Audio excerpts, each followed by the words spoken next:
diagnose a 110 volt or electrical problem in RV, the first thing we want to do is start at the campground source. We want to make sure that we have power coming from the campground or the plug-in in our storage facility, whatever. I can use this non-contact voltage tester. Just going to go right up against it and let me know that I have power coming into my distribution center. So that's my first step, is I make sure it comes into here. The next thing I want to do is then open this up. And this happens to be the older Magnatech style where I've got circuit breakers on one side and 12 volt fuses on the others. So each one of my interior appliances that's going to be on 110 is going to be in here. So I'm going to have all my outlets. Let's say if I have one of the outlets out, we see there, we click that off. So the first thing I'm going to do is come in here and check to make sure that that comes on and stays on. If I've got these all feel nice and crisp, I can do a couple different tests here. Just take this panel off.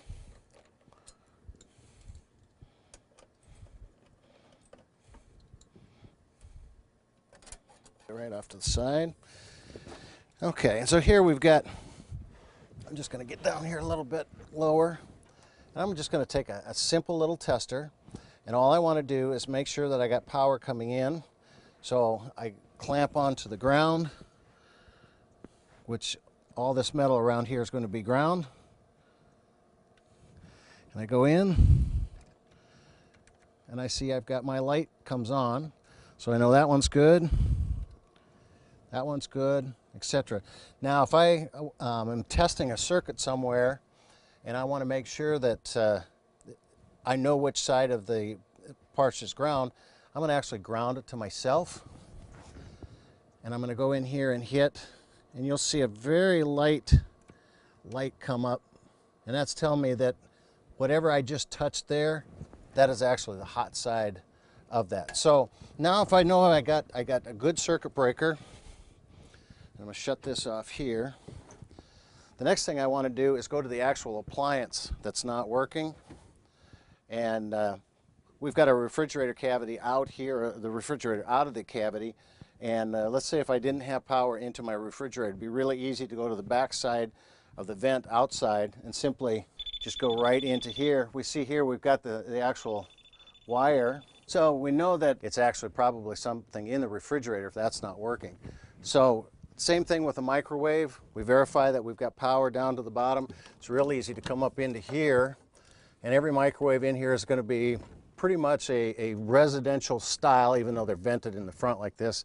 But it'll have a plug-in, and I can tell I have power to that plug-in, so if it's not working, it's going to be my microwave.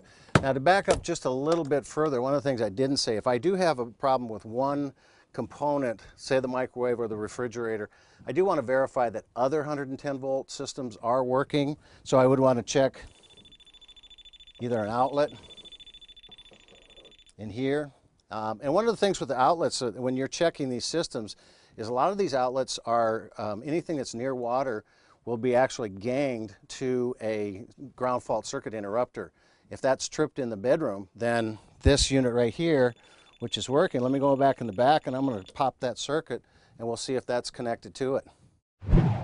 So we just tripped the GFCI breaker in the bathroom, and I checked that outlet, so I know it's not working, it's tripped. And I come out here, and sure enough, this one isn't working either. So working with 110 diagnostics, you want to make sure you've got power coming to the distribution center from the campground source. You want to make sure that your breakers are working properly. We showed how to do that, and then go to each individual appliance.